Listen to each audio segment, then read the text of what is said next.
Hello guys, in this video we will explain how to show and solve the problem of the disappearance of the navigation buttons on your phone.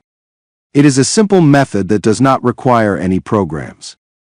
All you have to do is follow the steps explained in this video, but before broadcasting an explanation. Thank you to everyone. I invite you to subscribe.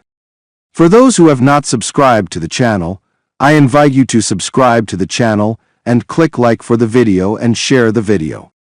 The first step, my friend, you do is go to the settings. After clicking on the settings, you search for the accessibility feature. Click on the accessibility features. After that, you click on the bottom. You will find the navigation buttons. Click on them, then activate the navigation buttons from here. Thus, you have shown the navigation buttons and solved the problem of the disappearance of the navigation buttons on your phone. This was the topic of today's video. I hope you liked it and benefited. For any inquiries, any problems or suggestions, write them in the comments and we will meet in an upcoming video, God willing.